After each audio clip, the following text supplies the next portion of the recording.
Hello, this is Dave Hurwitz, Executive Editor at ClassicsToday.com, here with a rant about pronunciation of classical musicians and their names.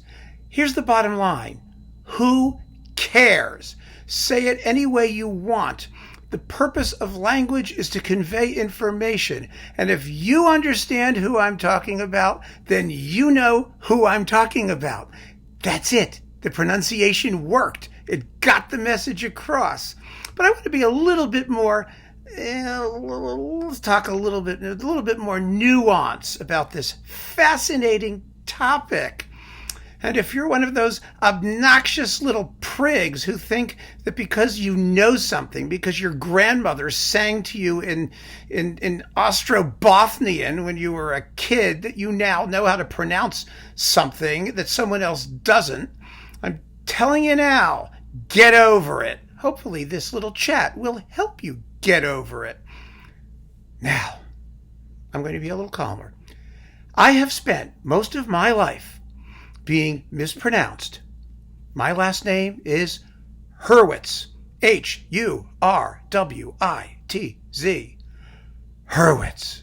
However, because there was this jerk of a pianist with a first name named Vladimir who misspelled the family name Horowitz, H-O-R-O-W-I-T-Z, which is patently incorrect, I have spent most of my life being called Mr. Horowitz. Sometimes the second O disappears and it just becomes Horowitz, but it's Hurwitz.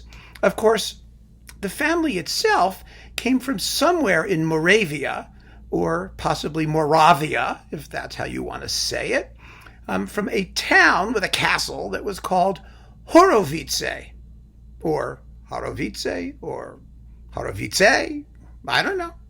And from thence, they spread out through Western Europe. My particular branch of the family came from Riga, Latvia, in some way, somehow.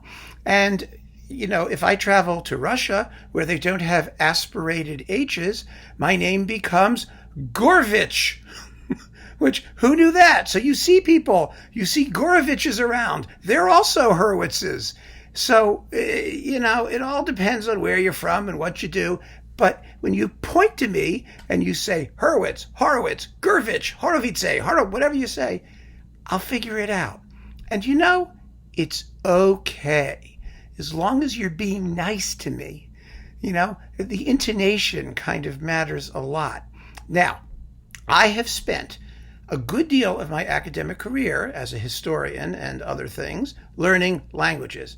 I speak French, German, Hebrew school and all that stuff. That comes from the religious part of it. Russian, and I get by in Italian because my brother-in-law is Italian, and I spend a lot of time in Italy. And if you do music, you hear a lot of Italian.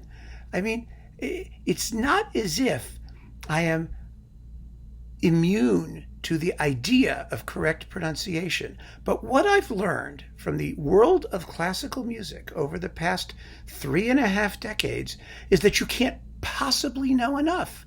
The Chinese are coming, folks. How many of you know how to pronounce all those names in Chinese? And is it going to be Mandarin? Or is it going to be something else? There's no way to know. There's no way to know. It was hard from the beginning. When I was a kid, we were worried about whether it was Bernstein or Bernstein, right? Finally, I settled on Bernstein. Why? Because his name Bernstein is German for amber. And they pronounce it Bernstein. So Bernstein, it sounds fine to me. Who knows? It might not have been his preference. I don't care. It's Bernstein. Barenboim is a corruption of some form of the German word for pear tree, Palmbaum, But, obviously some Yiddish people would have said Barenboim. In Yiddish, it would have come out that way. That's for sure. Because the Baums become boims. You get all these sort of diphthongy things happening. this is the way the universe operates. And when I was just starting out in this classical music biz, remember this guy? Stephen Bishop was his name. Well, then he remembered that he was like Slovenian or Slovakian or something Eastern European, and so he changed it to Stephen Bishop Kovacevic, but having it hyphenated. I mean, no one was going to bother with that. So now his name is Stephen Kovacevic, if that's how you pronounce Kovacevic. I'm not entirely sure. You know, when I was in high school, I was on the debate team, and I had a partner who was Czech, and his last name was spelled K-R-C. That was it. It was pronounced Kirch. Just like it's spelled, guys. Totally phonetic, right? Well, those 3 letters gave us more agita when we went to debate tournaments because the coaches, some of whom were, extremely precise in their vision of language, would say very sanctimoniously, "You forgot the vowels." And he would say, "There aren't any vowels." And they would say, "That's impossible. There have to be vowels." And he would say, "There aren't any vowels. That's my name, Kirch." Well, that came out not as Kirch most of the time. He went through life as crotch, crack, crutch, crushed, you name it. He had to endure it. It was absolutely nuts. And back in the day, we were only dealing, for the most part, in the classical music world, with people from major European countries and an occasional Russian, and England and America count as one for those purposes, but that's not the way it is anymore. The whole medium has opened up. We have people coming from the Far East, people coming from Eastern Europe, and Eastern European names are always a trip. And we just have to deal with them. I mean, you do it as best you can. And if you're giving talks, see, most of us, we were just writing and we only had to spell it right. But even spelling it right was impossible because when we first had keyboards, as some of you may know, you couldn't get diacritical remarks in ASCII codes for some of these alphabets. And you just leave them out. You still leave them out. Look at a search engine, a major search engine. Look at Google. You don't have to put in diacritical marks. Nobody looks at the accents and the things and the umlauts. I mean, it was a big deal to be able to say handle. Handle. Well, is it an A with an umlaut? Is it H-A-E? Some German people try and put that back in, but in English, it's just a regular A without any diacriticals, right? And you just call him Handel. Of course, some people would like to pronounce it Handel, which is, of course, Yiddish for, trying to get a bargain, for dealing, wheeler dealing, It's the same thing in German, by the way, too. Kurt Weill's opera, Der Kuhhandel. It's the bargaining over a cow. It means trying to get a deal or put one over on somebody, a swindle. So, I mean, these things are living testimony to the flexibility of language. Let's look at someone else, shall we? This guy, right? You know him, right? He's a big deal now. I mean, he's got major orchestras, Philadelphia, he's at the Met, he's got all this stuff going for him.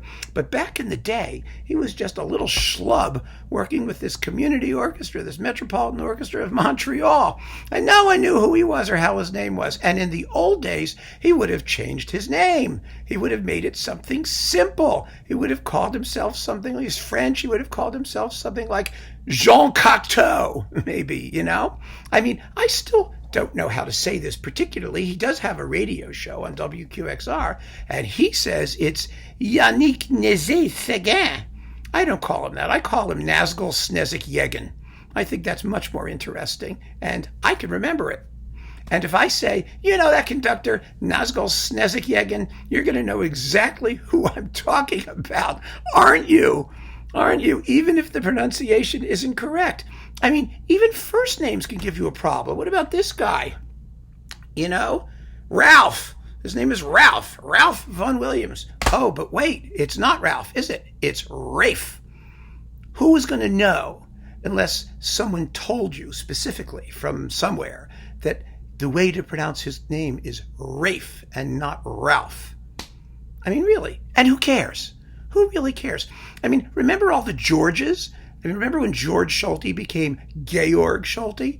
I think it had to do with him getting knighted when he became Sir. All of a sudden, everyone had to know that it was Georg and not George, or George Zell, Georg Zell. I mean, if they want to leave the E off of George, that's their problem. It's not my problem. I can pronounce it however I damn well please. And you're gonna know who I'm talking about, aren't you? I mean, let's talk about a couple others, aren't we? This is so much fun to get through, isn't it? This guy, this composer, I did a talk on him on this piece, Jungle Book by Charles Coquelin. Now, my mother spoke French. I studied French. I speak French. I've spent plenty of time in France. I have friends who are French. I spent most of my childhood, to the extent that children pronounce this name, calling it Kirchlin, right? Because that's the way normal French would be pronounced. And one of you little snot-nosed pissants sent me a comment saying, oh, it's Kirchlin. Well, it just so happens that my conductor friend, Antonio de Almeida, who knew the guy, said to me, it's not Kirchlin, it should be Coquelin. That's how he preferred it pronounced.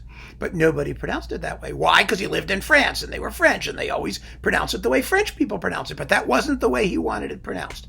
So I said, okay, I will do it from now on, Coquelin. And so I have. And people, some of you, have said to me, no, that's wrong. I'm a native French speaker. Well, who cares? Who cares whether you're a native something or not? I don't care. Pronounce it however you want. You all knew who I was talking about. And that's what matters, right? I'm not trying to impress anybody with my pronunciation. I mean, I've gone online to Google to type in names and see how people pronounce them. And it's a pain in the ass, believe me. The conductor who's in Seattle, Thomas Dausgaard, right? That's his name. Well, I put it in a Danish pronunciation thing, and it's apparently Dausgaard. Well, who's going to say Dausgaard? Unless you're in Denmark. I mean, maybe they'll know in Denmark. Does anyone else care? No, nobody cares. I mean, it used to be that people in small countries, little countries, knew that nobody could be expected to pronounce their names. And so they were kind of nice about it. They kind of expected it to be mangled and mispronounced. And it was very, very kind of them. They were open-minded and sympathetic. Well, now apparently they're getting an attitude, because they have some people who are important in the biz, and so they deserve to be pronounced. I'm sure that Nazgul Snezik Yegin now expects everybody to pronounce his name correctly, because he's a big deal, right? Well, I mean, I may not. I don't know. Sometimes I feel like it. Sometimes I'll go back to the good old way of doing it. I mean, I speak American English. Some people say that's an accent. I don't have an accent. I speak perfectly pure, unaccented American English. As far as I'm concerned, I mean, it's only in the classical music world where we have to deal with this, where, first of all, the multiplicity of people from different places, number one, and number two, the fact that somehow if you know something, you're better than the guy who doesn't know something. Well, I got news for you. You're not better. You just know something. It doesn't give you any moral superiority or extra standing to know something. What matters is what you do with the fact that you know something. Are you using it to help humanity, your fellow man, to make people's lives a little better? Or are you just being snotty about it? You just want to know something because it makes you feel superior. That's the thing that makes me crazy, absolutely crazy when it comes to this business. Just because you know how to pronounce this word in this language. I just can't imagine anything more trivial or less important. But with that said, let's talk about a few more because we're having so much fun. At least I am going through these. I've got, 4 more CDs? The fabulous harpsichordist who just passed away. There you go. Pronounce that correctly in Czech. Now, it's Susanna Růžičková, right? Something like that. I mean, it's Růžičková. That's what it is. I mean, you have to get the Z correctly in Czech spelling. You have to get the U with the little Martineau O-y thing over it. You have a Z with a hat check. You have the C, which is not pronounced like we do C's here in the U.S., and you have the accent aigu over the A, right? Which means it's going to be prolonged. Now, there was one point when I was really getting into Janacek that people were insisting his name was Janacek. Why? Because there's an accent over the A, even though in Czech, first syllables are all supposed to be stressed. Well, and then of course it's the Moravian or Moravian pronunciation versus the other pronunciation. What the hell are we supposed to do with that?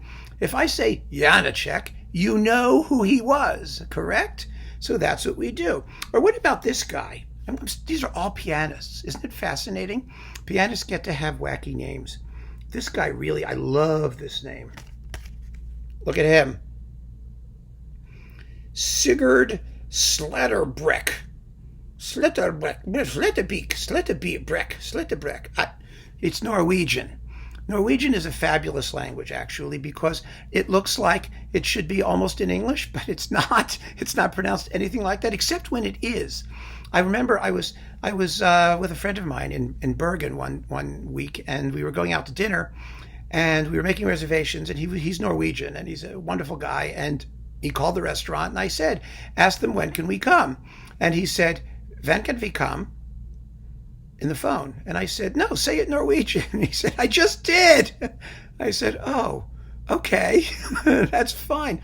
Or, the word for king. I was actually having a dinner at the same event it was a wonderful dinner. It was with, I think I mentioned this once, it was with King Harold, the king, and Peter Ustinov and Alfred Schnittke. I mean, it was quite a dinner.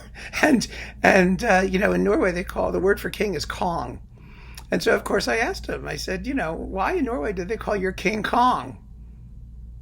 And that stopped the conversation. And they thought for a minute. And they went, oh yeah. I mean, no one ever thought about it.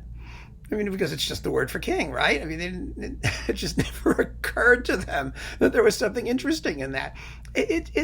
Language is so much fun, and we should have fun with it. I know I mangle people's names, but it's kind of enjoyable. You know what I mean? You can have a little bit of fun with it, and you have to give people a little bit of indulgence to let them get it wrong. And have a good chuckle over the whole thing. I mean, I expect you to have a good chuckle over everything I do, no matter what it is. I mean, here's another one. Look at this. Look at this person.